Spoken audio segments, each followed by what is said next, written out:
Aloha everybody, this is Dave Wallace coming to you from my home here in Waihawa, Hawaii, and welcome to Talk Story Time. I'm releasing this one day early because tomorrow our son is coming home and I want to spend time with him and catch up on his adventures. Anyway, welcome. Today, I'd like to share with you more experiences that I write about in my book, The Journey of Our Souls. And The Journey of Our Souls take a look at my four near death experiences and the consequences that followed these near death experiences that occurred throughout my life. The earliest one beginning at when I was age 5. And so in this book, I have a lot of information retaining to pertaining to my development as a into the person that I am today. So it is available on Amazon, and you can get it. You can get an e-copy of it.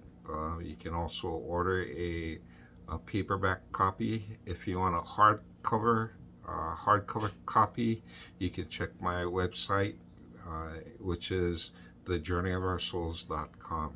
Okay, and I do have a few more copies of the hardcover. And however, when this supply of hardcovers are gone, I'll be moving to paperback. Okay, um, it helps with the cost. Okay, so today I wanted to share with you. Recently, I've been taking classes and trying to improve and expand the services that are offered to other people. And the main goal is of learning these new skills that I'm being trained in is to be able to help other people better. Okay, and one of the classes that I finished a couple weeks ago is channeling, and made me realize that a lot of the things that I do I already channel. Okay, I'm channeling information from nature, I'm channeling information from my kupuna, I'm channeling information from the environment. So I'm able to pick up information and receive information from a wide variety of sources, which includes spirits of people who have passed on. Okay, and angels, as well as um, people who were not born. And so we'll get into that later. Okay, so channeling has been part of everything that I've been doing. Even when I remote viewing, actually, I'm channeling information from the future and bridging the gap between the future and the present, and getting the information and trying to be as accurate with this information as possible. So that was the purpose of me taking the channeling classes.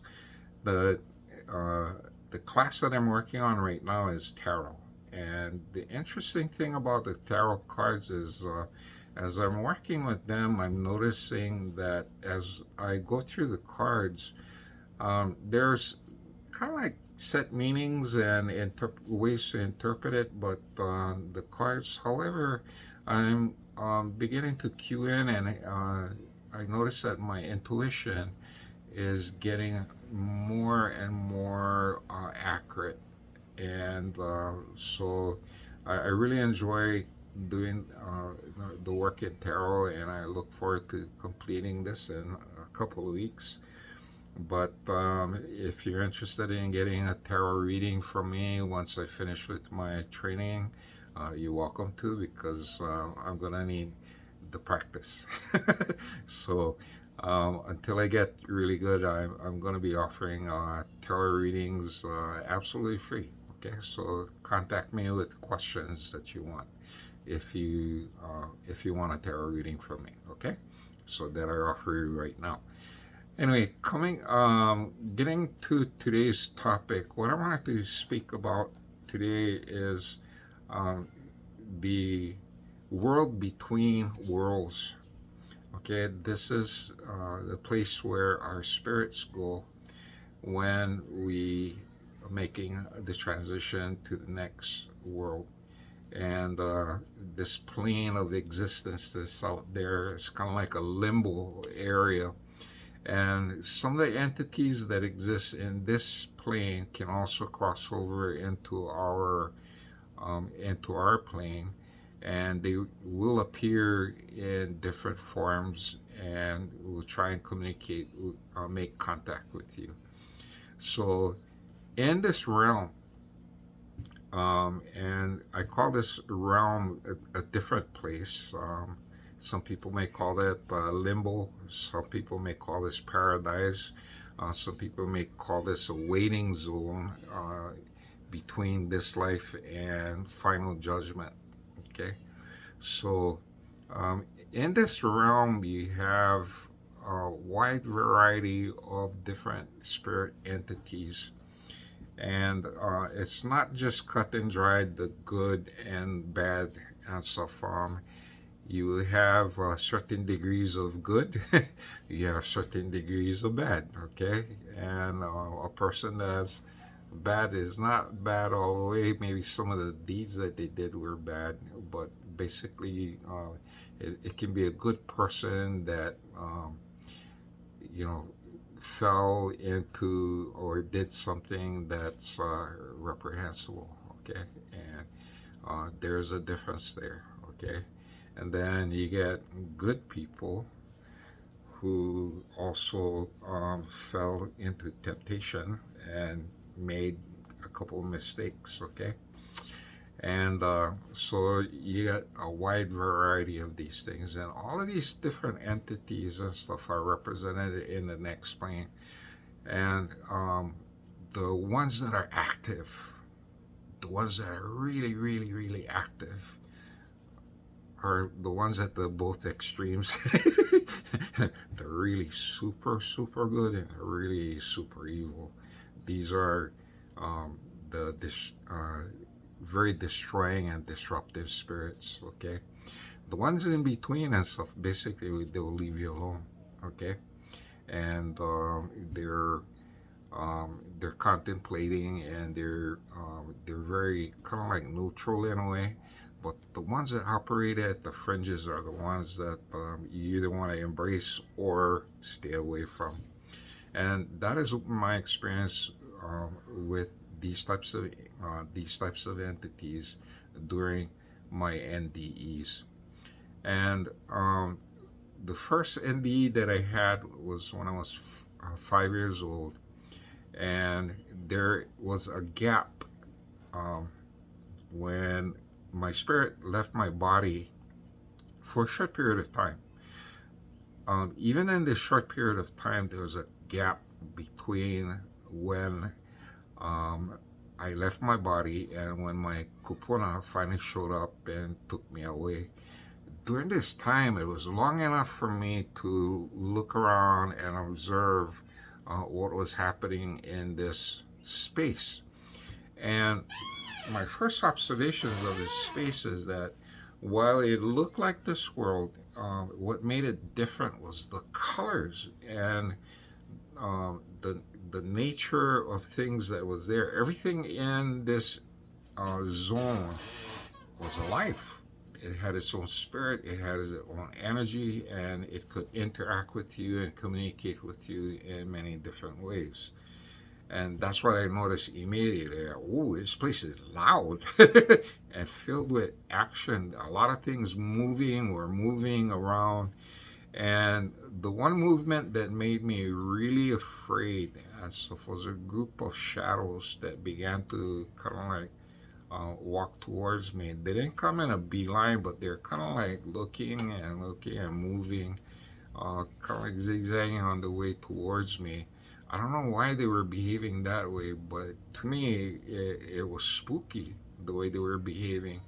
So my initial reaction I was looking off on the side and watching these things. I could feel them approach, and just the feeling of them, something was wrong with them, and I wanted to run away. I wanted to avoid it. And right when that sense of fear overcame me, like I need to get away, that's when my kupuna stepped in and grabbed me and took me to the safe room.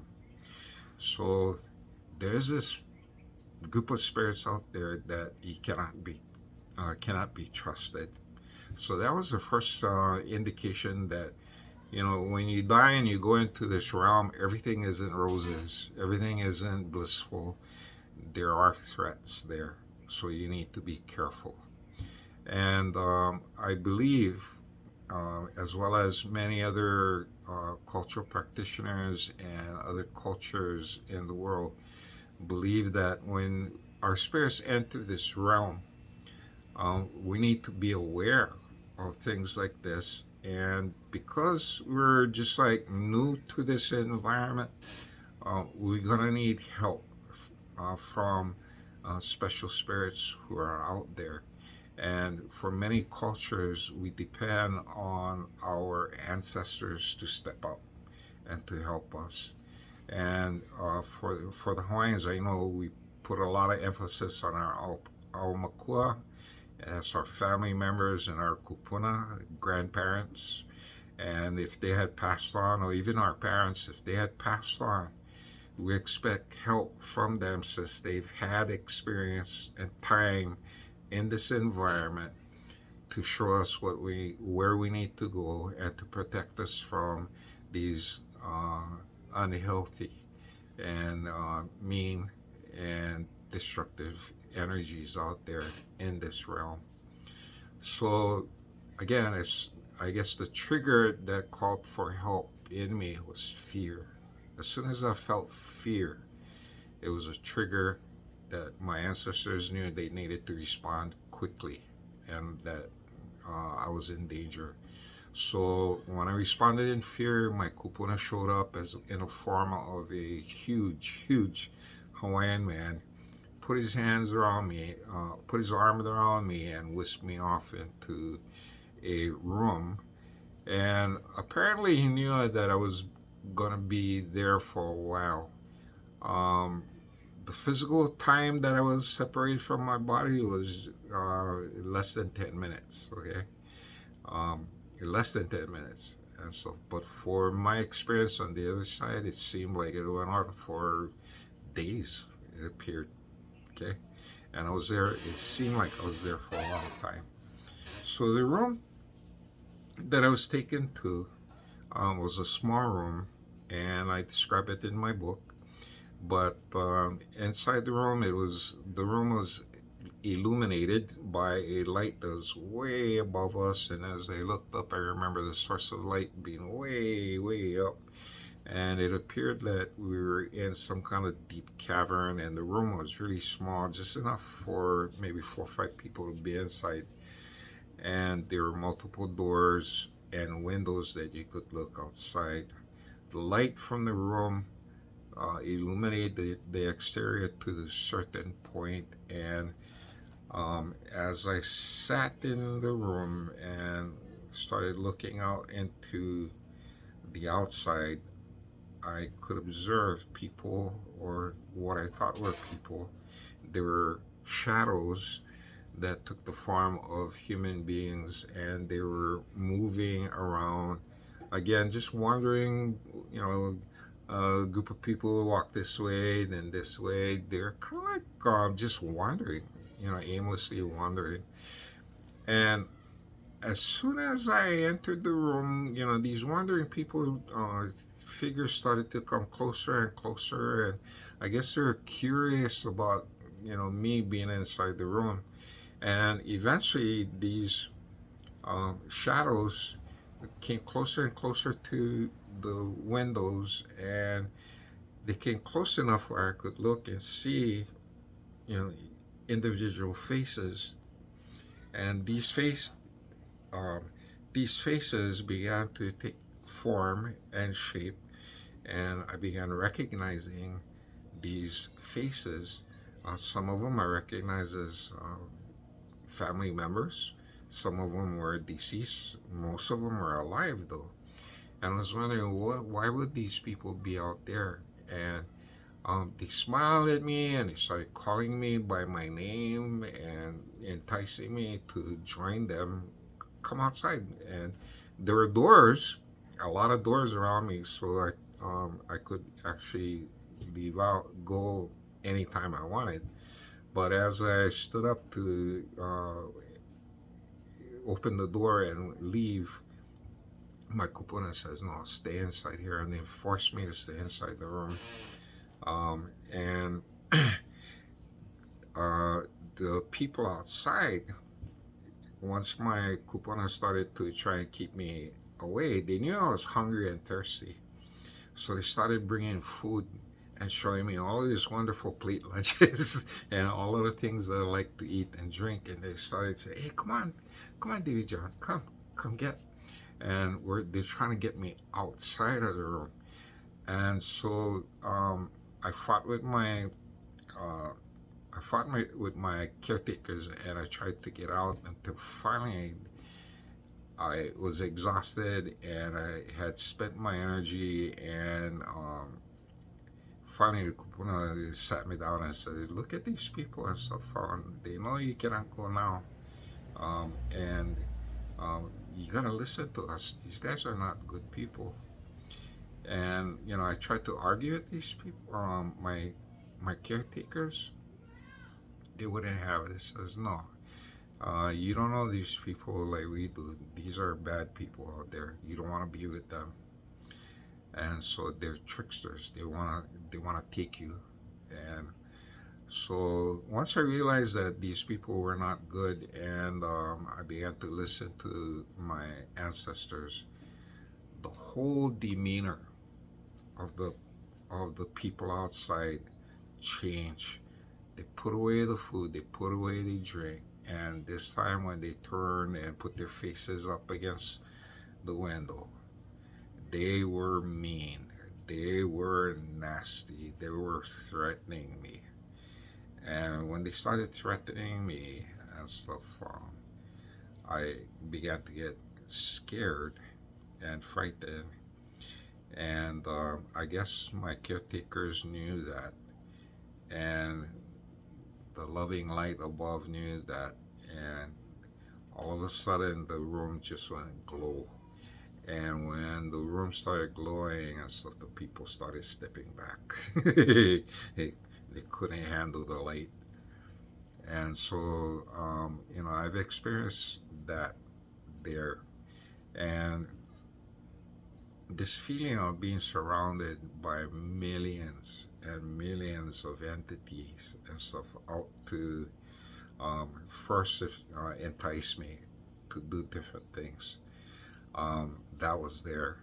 Okay, they wanted me to join them and go against my wishes and join them. Okay, and I realized that these, from my two NDEs, my conclusion was that if I had joined them, I would be part of that mass out there, roaming around blindly in the dark and away from God's love. And so I'd be one of those roamers, and no place to go.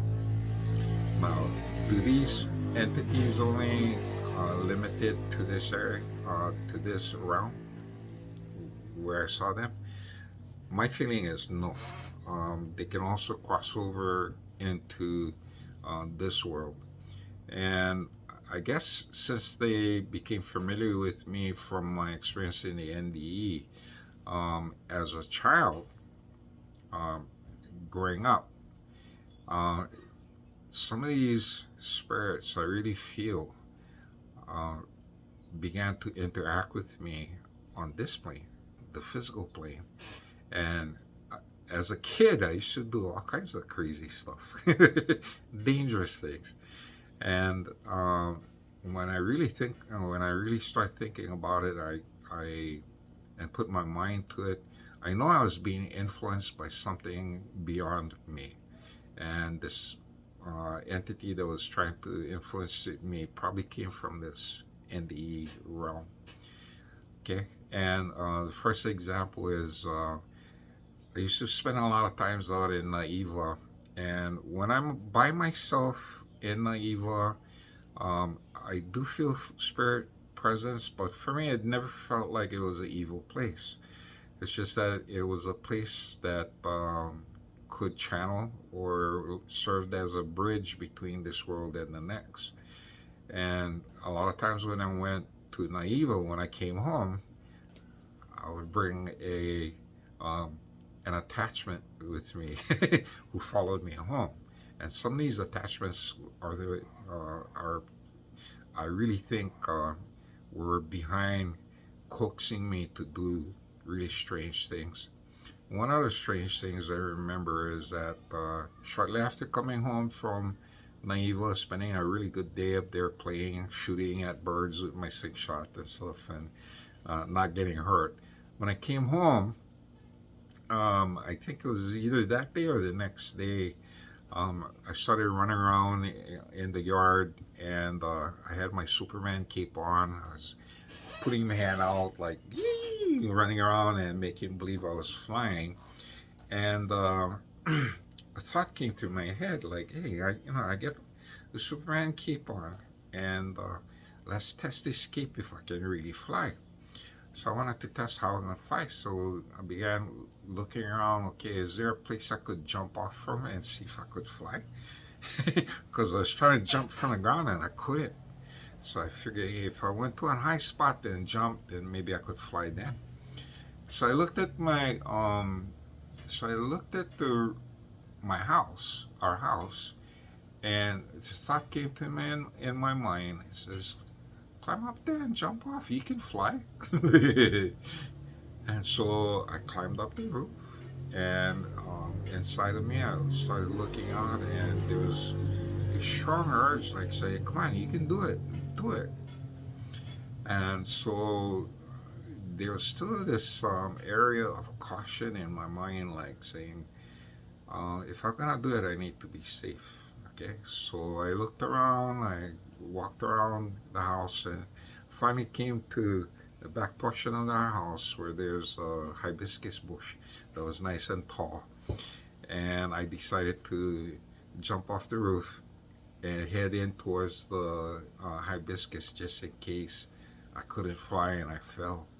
Well, once I reached there, and I put all my strength behind my legs, and I kicked off the roof, and I went, woo! And gravity taught me a lesson that humans cannot fly. I came crashing down into hibiscus bushes, and I did get some bruises, some pokes from the branches, but at least I survived.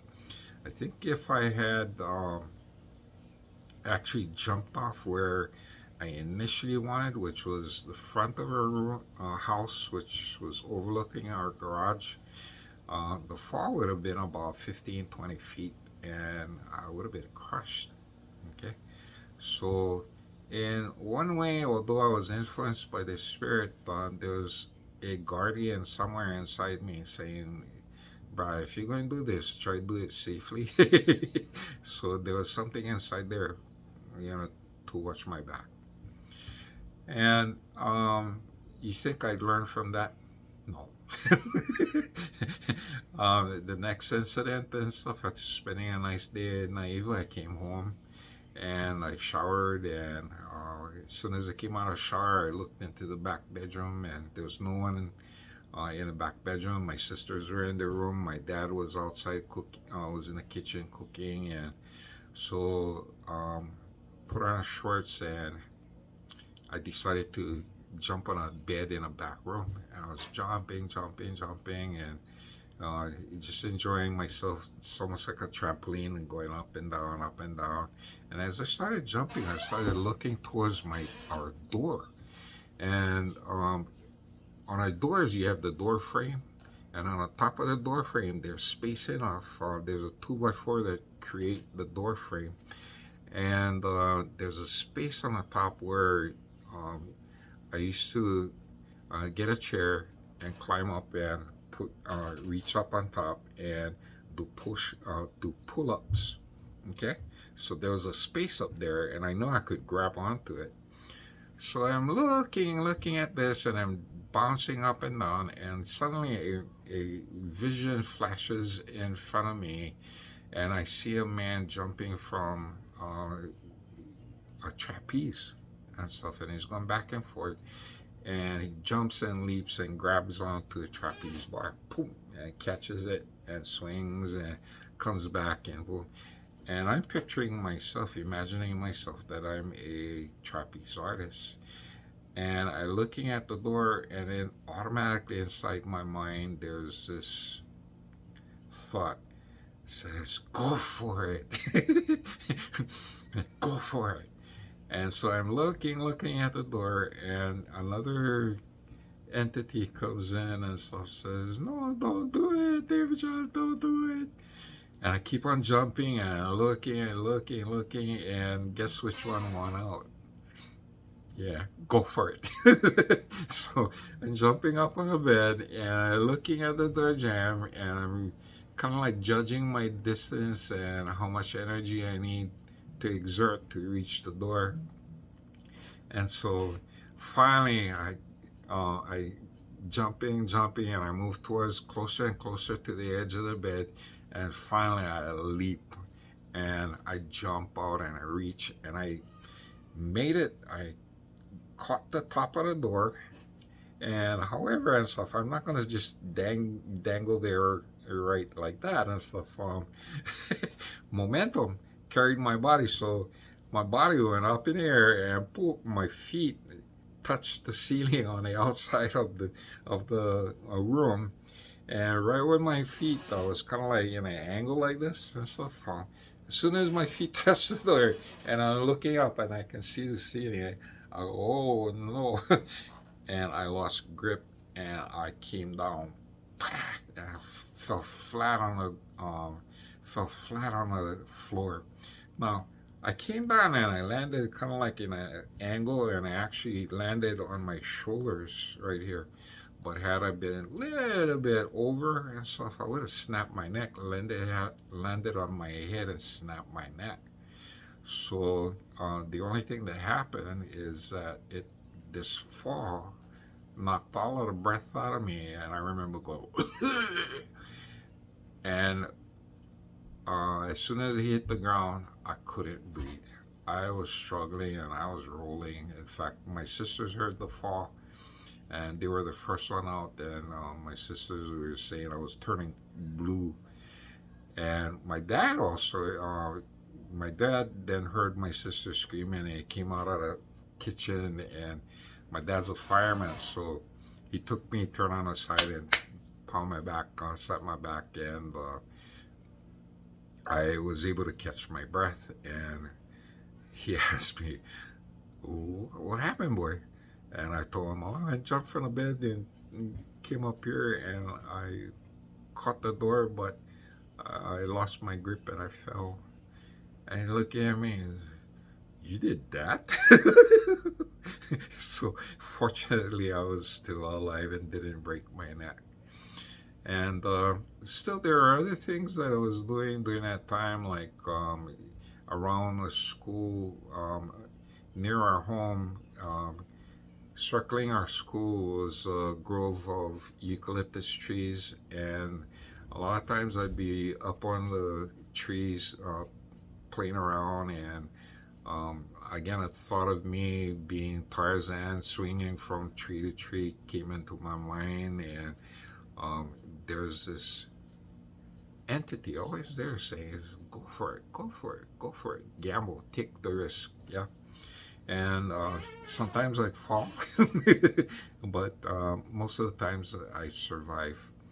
So it was these little things that was happening and stuff, and made me recognize all these crazy things that I was doing and stuff. I was being fed different things to basically hurt myself. Why was something out to hurt me? And it wasn't until I was 15 years old when I encountered a different type of entity, because by the time I was 15 years old, I got to resist these stupid thoughts that was running into my mind. Stop doing this crazy stuff, because you're gonna get killed one of these days. And so I stopped listening to these voices, and life became boring but more normal for me. And I survived my childhood. But when I hit 15, these entities changed their tactic towards me. And at age 15 was the first time that an entity from this other side, this other realm, came and appeared to me in my bedroom, and um, came in such a threatening form and told me to worship it. It wanted me to worship it. And I told him outright no. And I said, I'm not going to, I refuse to worship you. And it did come several times in my lifetime, not only when I was 15, but throughout the years. This entity would constantly come back looking the same. Its appearance would be in dark clothes, just darkness. And sometimes it would have be accompanied by these demons, little demons that look like imps that would be flying around. And he threatened to send these imps. And when he opened up the closet, there would be thousands of these things ready to come out, and you could see all of their eyes glowing and ready to get at me. Um, but in every time when I call upon God and my ancestors to come and protect me, they step around me and protect me from this. And so these demons and stuff, there are certain individuals that can see them because they are constantly around me. Okay, these not only demons but also angel, these dark creatures that are trying to get at me, to influence me. In fact, a few years ago, when I met a couple of very good and gifted mediums, they told me about these dark entities around me, and how there's a layer of light between me and these things that keep them at bay. But once in a while, these entities would make a breakthrough, especially when I'm not at my best. Okay, and so these entities are always around me, and they surround me. So some people don't know, who are sensitive but don't understand what's happening around me and stuff. They see this as something really, really negative, like, oh, you're surrounded by demons. And my response is, of course I am, because what I need to do with my life mission is very important to many other people. So when you have an important mission to accomplish, you will be surrounded by people, by energies that are trying to distract you and take you away from that. Because if you don't fulfill your mission, it will um, it will impact many people. Okay, so in a way, I feel blessed, and I realize what's happening around me. So if for those of you who are looking at my aura and trying to find for these things and stuff, you can see them at the fringe if you were here with me. Okay, so anyway, I know there's some of you out there and stuff who are trying to develop your own skills and build upon your natural abilities. And my take on this is that just be true to yourself, and remember that what I was saying earlier. You can tell good from bad by the seeds these entities put in you. Okay, what are they planting? Look at the seeds that they're planting and the results, the fruits that they bear. Um, Good entities and good spirits will plant good seeds and produce good results.